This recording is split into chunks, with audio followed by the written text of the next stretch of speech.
Got a big idea but not sure where to start? Shopify makes it easy.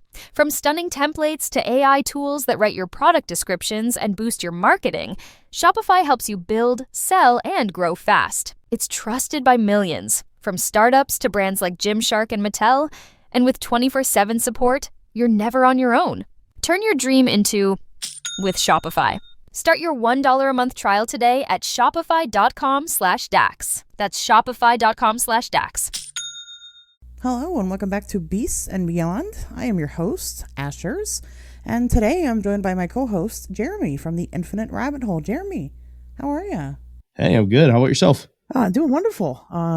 Super excited to talk about this topic as well. I think I'm going to say that every time. That's going to be my thing. I'll have to put it on some t-shirts for people. But super excited. Yeah. Super excited. This is a topic that is near and dear to me. And at the end of the episode, we'll really get into specifically why. But this episode, we're going to be talking about the roughly 4 to 6 foot tall bipedal reptilian terror, the Loveland Frog. Terror is right. Let me tell you what. Jeremy, what's your history with the frog? Not much. This is honestly something that I did research into as part of a 3-part series back when I was on Infinite Rabbit Hole. Started off with Bishop the Lizard Man, and then I went into basically every other reptoid there is in the United States. Because there's no other really big ones. Right. So as part of that, on the 3rd part, I jumped into the amphibian world and covered the Loveland Frog, man. But yeah, I figured instead of teasing multiple parts, it would be a good idea to kind of give everybody everything in one shot at least once.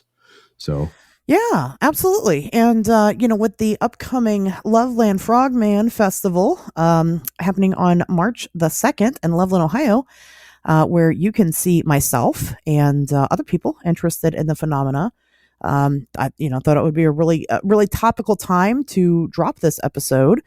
For those that maybe you're new to the show and this is your first time listening to it and you came here because you saw me at the Frogman Festival, or maybe you're just excited to celebrate the anniversary of the Frogman itself. Welcome. So very exciting stuff. I have a history. I mean, obviously, like I said, I am the master of ceremonies at the Loveland Frogman Festival. I was last year. I will be this year. I probably will be forever if Jeff Craig will let me.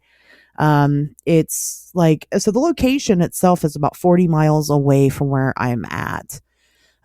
So very close, something very easy for me to go and investigate. And, back in 2022, me and Pat O did just that. Actually, we, went there. He came all the way from Chicago to go there. And it was the first time that I had actually been to Loveland, and, I just never really had a reason to go.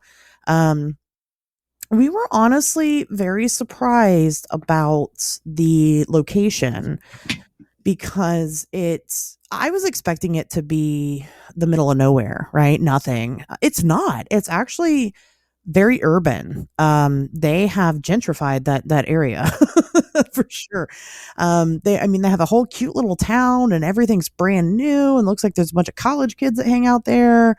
The river itself, where is a big focal point of these sightings, has a nice, cute walking path. I mean, it is really nice down there. So we did not have great success in frogman hunting. We didn't really find anything. It was actually difficult to pinpoint the location of where the Ray Shockey sighting had happened. I kind of think I know where it's at. There is speculation about whether or not the town itself may be putting in a plaque or a statue of where it took place. Because if you Google it now, a location comes up. So that's interesting. It didn't at the time. But they've embraced this thing. They have fully, it is their official town mascot now. And I think one of the biggest pushes from that was the 2023 Frogman and Friends Fest. There was huge interest, man. It was so successful. And I think that, Jeff Craig being a dear friend of mine and Of course, the guy running the event, I don't think he expected that. I don't think any of us did. Yeah, you kind of have an echelon of cryptids or, urban legends here in the United States. And the Loveland Frogman is definitely up there in popularity. He's getting there, right? Yeah. People love to love him, and I'm totally okay with that. It's very, very interesting. And as this popularity has risen, I will let you in on a little secret. I have had reports of the Loveland Frog. Ooh. And I'll be sharing it at the end of this episode. So you have to listen to the whole thing. Sorry. Yeah. Sorry for you. So let's sit through me for a while. Let's go ahead and let's get right into it. Jeremy, take it away. All right. Well, here we go. Loveland Frogman. In July of 1955, Robert Honeycutt, a civilian defense volunteer, was driving on a dark and secluded road at 4 a.m. in Loveland, Ohio, northeast of Cincinnati, when his headlight illuminated a group of 3 or 4 small humanoid creatures under the bridge. In his curiosity, Honeycutt pulled over and watched the small bipedal creatures who he claimed only stood 3 feet in height. The oddities stood on 2 legs, had large lipless mouths, and had very wrinkly skin. He must have been watching too long for comfort, because one of the creatures looked in the direction of his car and held up a stick or wand of sorts that seemed to be giving off blue sparks. He left the scene after the creature seemed upset at his presence and went directly to the Loveland police station, where Police Chief John Fritz reportedly went out to the bridge to investigate. Now, it is unclear as to what he may have seen there, but some of the stories I have found say that he posted an armed patrolman there, and some added that the FBI even took an interest in the coming hours. 17 years later, on March 3rd, 1972, Officer Ray Shockey was driving along the Little Miami River when he thought he had seen a dog on the side of the road. It was cold out and the pavement was icy in spots, so he continued driving towards the dog slowly to get a better look with his headlights. As he got closer to it, whatever it was stood up and darted across the road immediately in front of his cruiser. Officer Shockey described the creature as short in stature, running on 2 legs with a frog-like face and leathery skin. He slammed on the brakes and stared at the frog-like creature as it seemed to be waiting on the bank of the river for a few seconds before jumping in and disappearing. Shockey claimed to have had plenty of time to look at it as it made its way across the street and over the guardrail. He said it couldn't have weighed more than 75 pounds. 2 weeks later, patrolman Mark Matthews drove directly up to a creature as it sat directly in the middle of the road. As Matthews stepped out of his car to get a better look, the thing jumped towards him, and Matthews pulled out his sidearm and fired 3 shots. It's unclear as to how many shots actually hit the creature, but it was hit for sure. The creature convulsed and fell over into the river. The description of the creature that Matthews gave matched that of Shockey's, except that Matthews was 100% certain that the thing he saw had a tail. Now, both officers were constantly ridiculed for years after the events. Matthews would eventually say in a 1999 interview that the news blew it way out of proportion and that all he saw was a pet lizard. But rumors are that he said this only to stop the harassment that he was receiving. Shockey, on the other hand, became very upset and depressed due to the ridicule and eventually shut down a few years after the incident and refused to talk about the creature ever again. A few months after Matthews' encounter, a high school kid would come forward and claim to also see the creature. The unnamed student claimed that the creature was just shy of 4 feet tall and weighed approximately 150 pounds. Later in the same year, a local farmer claimed to have seen 4 more of the creatures and described them as also being short. He would elaborate in his report that the creatures had grayish-green skin and large eyes and a mouth full of sharp teeth. He only witnessed them for a short period before they ran on 2 legs over toward the river and disappeared into the brush. In 1999, 2 more accounts came in, but this time from anonymous witnesses who had admitted to heavily drinking. The first was in August, and the witness, only known as Steve, was very intoxicated near the quote-unquote Old Wendell place near the Little Miami. The man claimed that he was close to passing out in the grass when he witnessed a quote-unquote giant frog rise out of the water. A month later, two friends were surprised while walking along the river at night when they heard a loud commotion in the water.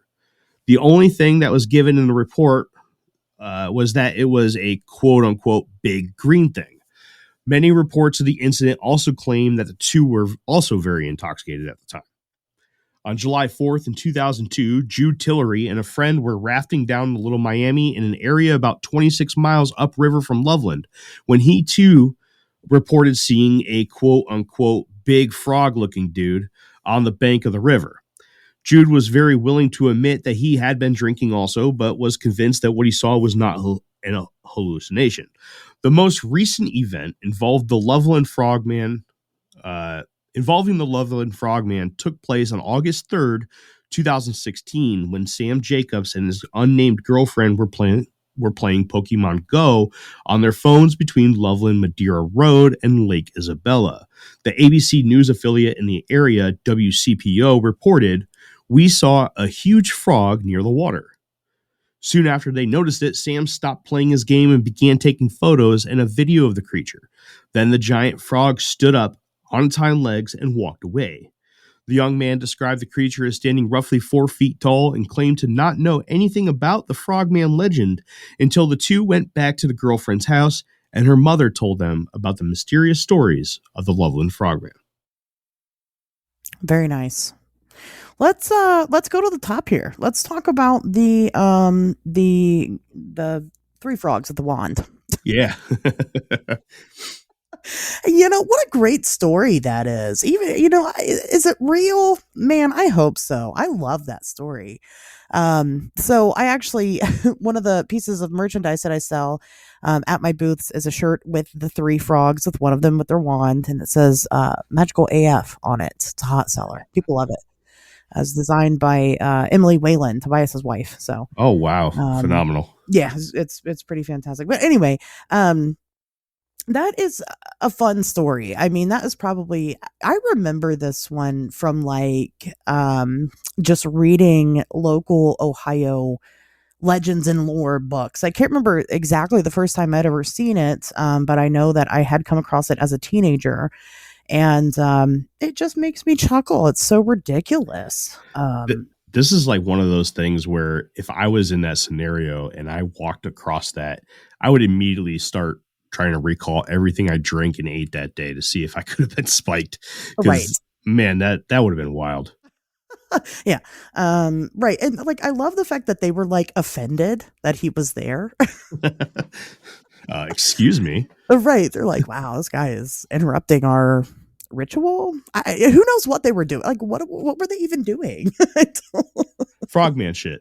Frogman shit. Yeah. And I love that about them, I guess. They thought they found a quiet place. I mean, at the time it wasn't urban at all. It was very desolate, low population, not a lot of people out there. It would be a good spot to hold a Frogman ritual. I think that you're not going to get interrupted. And then lo and behold, they do.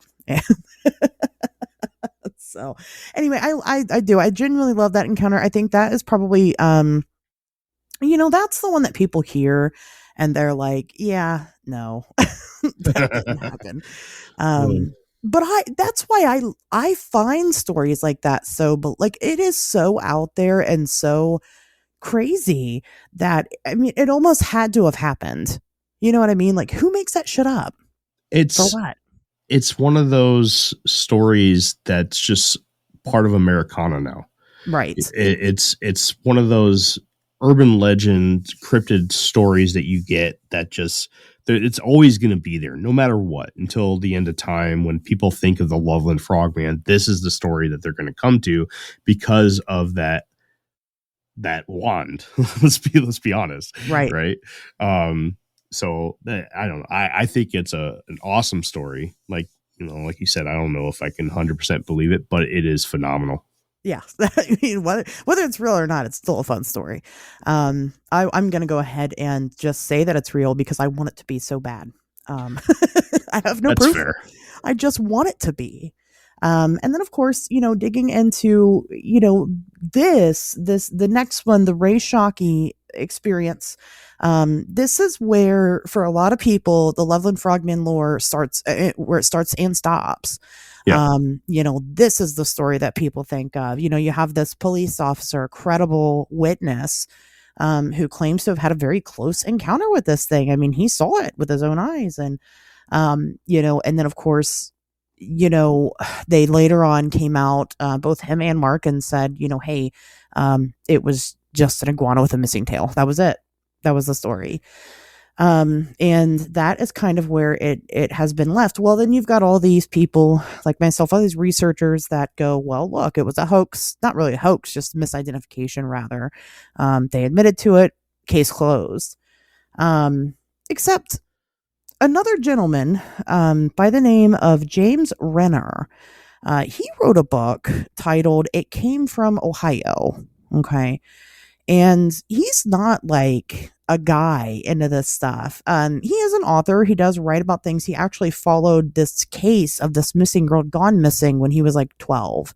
And it ended up being a cold case. I'm not sure if he facilitated and helping solve it or what the deal is there. Just kind of digging into his background a little bit. He randomly writes this weird book. And of course, it's filled with all kinds of stuff. But the one really interesting piece of information in it that I found is that James claims that he was able to not interview Ray Shockey, but Ray Shockey's parents. Wow. And because Ray Shockey's never come. Mark has come and publicly spoken about it again a couple of times. Ray has not. He will not, has never, ever again talked about it. Right. And Mark still maintains it was just an iguana. So when James went and allegedly spoke with Ray's parents told James that, you know what, he was very freaked out. He described exactly what it is that he saw, and he went along with the hoax idea. He thinks that Mark also saw the same thing, and they went along with the hoax idea because Ray was being made fun of so severely by his fellow police friends and everybody in town that he didn't want the stigma. So he just went with, it was just a pet iguana. Yeah. Everything that I read, by the way, I went on and just ordered that book on Amazon. I had to. It's a neat little book. Yeah. Yeah. It instant buy. From what I was reading, I wasn't able to find a lot of sources in print. There's tons of sources online. You can go anywhere, Google something, you're going to get 300 pages of whatever you want. Right. I personally like to look at books for my sources. Of course, the first place that I went to was the brief description given in George Dudding's book, who I don't know if anybody listening reads books very much. I know it's kind of a dying art. Yeah, I'm good friends with George. He's great. He writes all the books. Yeah, and he does. I mean, like you said, every single topic you could possibly think of. Yeah, he does a very, very good introduction to the topic. And truth be told, even though this is a very brief book, it's probably one of the more descriptive pieces that I've found when it comes to the frogmen. The anything else that I find on the frogmen is basically just a book of cryptids where it just covers everything, and it's just like a page dedicated to this, and it just goes over the Shockey sighting and then the one with the sparks coming out of a stick. That's pretty much all you get. So most of my research on this came from George Dudding's book, and I highly recommend anybody that is into this topic. This is a great book for you to read, and I'm really excited about this. It Came from Ohio. Yeah, it's just got it's got a couple ghost stories, and it's got the I believe it also has the Boggy Creek monster, which is not the same as the Falk monster in Arkansas, even though I know that's what it's called. Yeah. The Boggy Creek monster happened in my hometown, allegedly in the 1950s. It's a Bigfoot. Boggy Creek does not exist anymore. It's been covered with some building, but anyway, so there's two Boggy Creek monsters? There are. Wow. Look at that. You learn something new every day. Yeah, there are, but it covers, a little lesser known. That's why I like to pick up books from authors that like aren't into this stuff or Oh, I love it. aren't heard of, or right, because they will bring the fire when it comes to like little known tidbits and factoids and stuff like that. I fully believe that James Turner probably did talk to Ray Shockey's parents.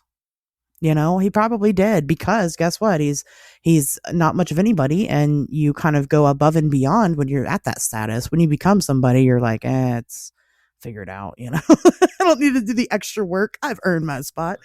Then that's just a complete assumption that I'm making. I want to get Ray Shockey to come to the Loveland Frog Festival, and that's a hard ask. He might not even be alive now. You know what I mean? He's definitely older, but he might not even be around. I've been trying to seek him out. I want to get a hold of this author, see how he got a hold of his parents. His parents probably definitely aren't alive anymore. Most likely not. I mean, they could be, right? They could have been born in 1950s or had a baby in 1950. They could be. I don't know. I guess I'm not gonna make assumptions. Who knows? But anyway, I think it would be really neat to have him come to the Frog Festival, and not even. I would be totally content with him coming just as a spectator. Nobody knows who he is, right? Just to show him that stigma doesn't necessarily exist now, and then maybe encourage him in future years to speak about it. Yeah. I mean, even if he sticks to the story of it just being a pet lizard, right? At least see what what you started, what you've contributed to a community that absolutely loves the lore behind this. Yes. Yeah, I agree with that. I mean, like you said, yeah, even if the story is just, it's all bullshit. Nobody's going to care. Right. They're still going to sell Frogman t-shirts on the side of the road. Right. Yeah. That's fine. But I think it would be really neat to have him come and, be a part of something that, honestly, he kind of started. So it's his responsibility now. He's got to. So that's one of my goals for the future. I can't promise it will be this year, but you never know if you come. I know it sounds like this is an advertisement for the Frogman Festival happening on March the 2nd in Loveland, Ohio, but we also want to teach you about the Frogman. No, really, if you come this year, Ray Shockey might be walking around and you won't even know it. He might be there. We'll see. We'll see what happens. That's a pretty cool idea. I wonder if he does. I bet you he does. I hope he does. I'm gonna try. I can be pretty convincing sometimes. So, we'll see what happens. But anyway, obviously another great tale. I love that, you bring up the, more specifically the farmer's tale. That one is, like I said, most people's experience of this topic stops at Shockey. Yeah. It doesn't go beyond that. The farmer story is interesting. I feel like that one gets pushed off a lot because I feel like a lot of people automatically assume gray aliens rather than Frogman. I would say that, except for he said that they had sharp teeth, which also isn't necessarily an amphibious trait. Trait. Yeah. So it is kind of, I'm kind of curious. And in the next section here, I think that George Dudding makes a pretty awesome connection in his book that I want to share. Okay. Well, then let's go ahead and get into it. All right. You ready? Yeah. All right. So let's talk about what it is. The Loveland Frogmen are one of the darling children of American cryptozoology. And although they seem to be specifically located to one particular geographical area, we can't say that for sure.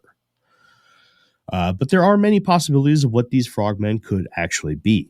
The first place to look is in native lore from the tribes in the area.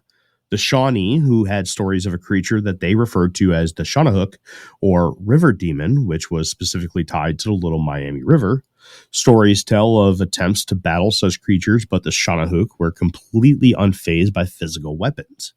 The stories were so well believed and followed that the Shawnee stayed away from the Little Miami River and thought of it as a place that was the home of either a demon or guardian spirit of nature.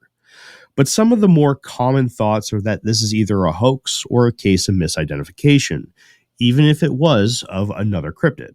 Side note, the movie Revenge of the Creature, which was a direct sequel to Creature from the Black Lagoon, was released just 2 weeks prior to Robert Honeycutt's encounter. Now, cryptozoologist Chris Orrick believed that this could have been a misidentification of the great gray owl. Orrick explains that this particular owl is known for having the largest and roundest face of all birds of prey in North America, and this creature alone could have checked a few boxes for what people were reporting with the Loveland Frogman. But in addition to the owl's face, it was also a grayish color and stood roughly 3 feet tall. But many have come forward against this possibility, as owls have beaks, not lipless, wide mouths, and the great gray owl's natural habitat is hundreds of miles away from anywhere in Ohio. Now, there is one possible urban legend that may be to blame for the Loveland Frogman, and that would be the Melonheads. The Melonheads have local stories in various locations throughout the United States, one of which is based 224 miles northeast of Loveland, Ohio. It was said that in the early 1900s, an orphanage located in Kirkland, Ohio, had a nasty habit of conducting experiments on unwilling children. Eventually, the mutant children would rebel against a Dr. Crow and kill him, burn down the orphanage, and escape into the Ohio countryside, where they are said to eat babies and other strange acts. To give you a quick physical description, melonheads are said to look awfully human, as in most cases they are believed to be human. But they are shorter in stature and have enormous round heads, which give them the moniker melonheads. But yet one more common belief is that the Loveland Frogman are either close relatives to the Japanese kappa or kappas themselves.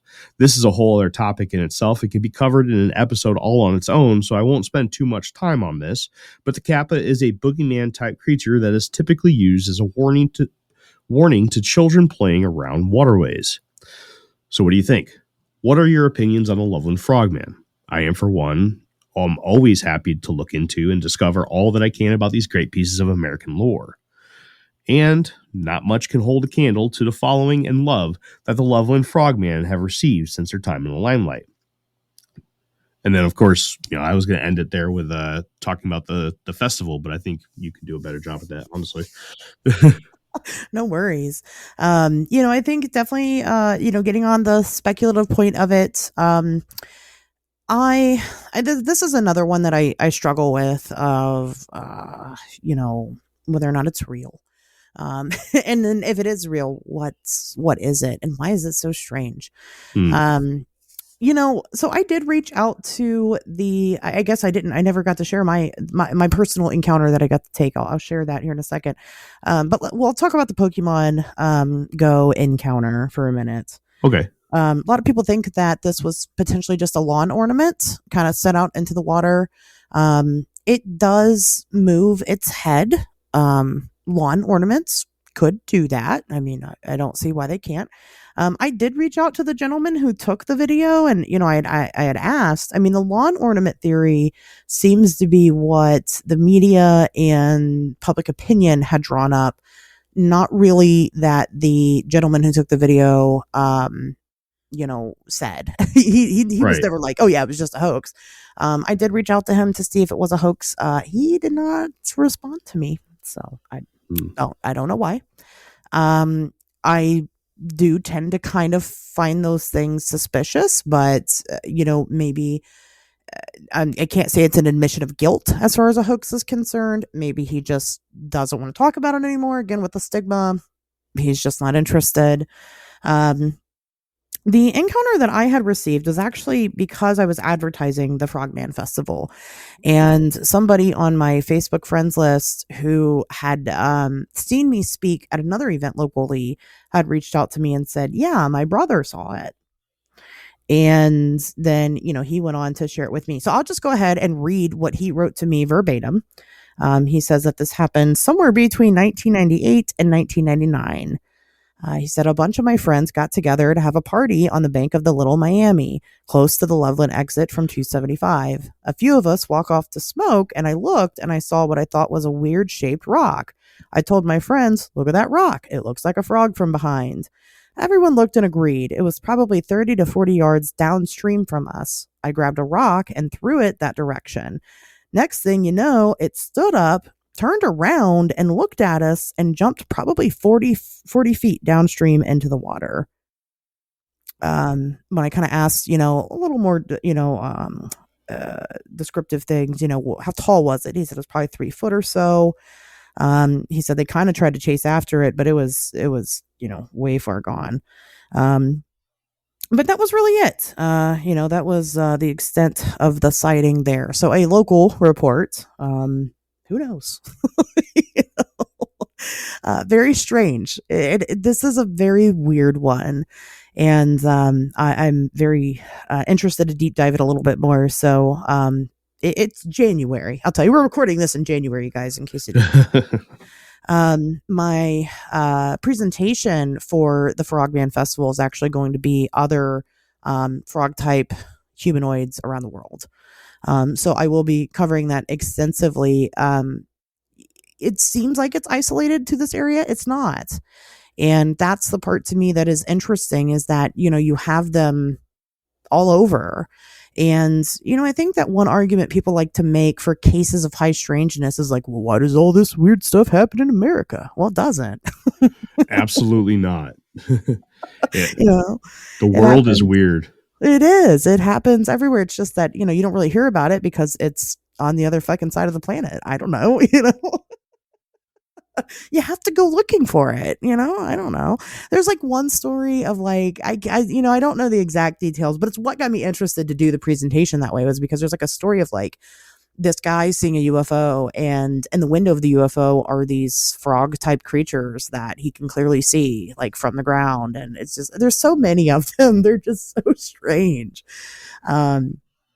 So I don't know. I don't know what my consensus is about this creature. Again, I've been down to that area. I'll probably be down to that area again just to check it out. They have the Loveland Castle down there, if nobody's ever heard of that. So, I mean, which is a legit castle that some guy built in like the early 1900s or something.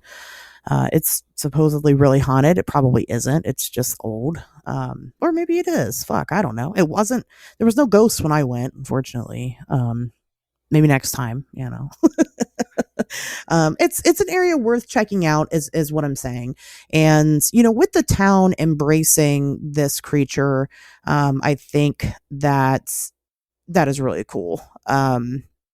Just because whether or not it is a thing, whether or not it actually has happened and is a creature that you could physically touch, I don't think that matters when it comes to putting this thing into popularity. Because listen, if we can make something like a bipedal frog human popular, then you're going to now start having a lot of people coming out of the woodworks with, realistic stories of high strangeness that aren't so afraid to talk about their encounters. And I think we need that. Yeah. I think that some people get really bent out of shape of us shining a light on things that we know aren't real. The squonk is another one. We know that's not real. We know it's made up. We know it's a part of lumberjack lore. But it doesn't matter.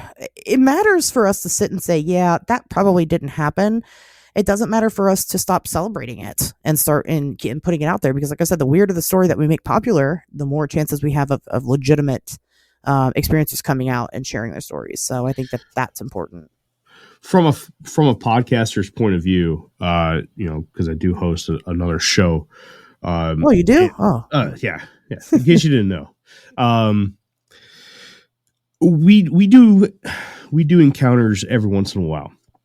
We'll get spurts of them. So we'll get somebody to come on and tell us about their encounter. We'll post the episode, and then immediately after the episode's been posted, we'll typically get a handful of emails saying, hey, I also have either seen something very similar, right, or hey, I didn't know you guys took encounter stories. This is my story of something completely different. And then, of course, you say, oh, this is phenomenal. Would you mind coming on the show and talking about it? Mm-hmm. And you get that chain reaction. So the comfort of people coming forward could be relying on you. If you coming and telling your story is something difficult for sure. I know that because I myself, when I was 9 years old, saw a Bigfoot, or a Bigfoot-like creature. I was only 9, so I can't tell you exactly what it was, but best description is that it was a Bigfoot. And when I tell that story to people, I get one or two reactions. I get, "Oh, you're crazy, shut up." Or I get, "Oh, cool. Hey, check this out. I have this story." Right.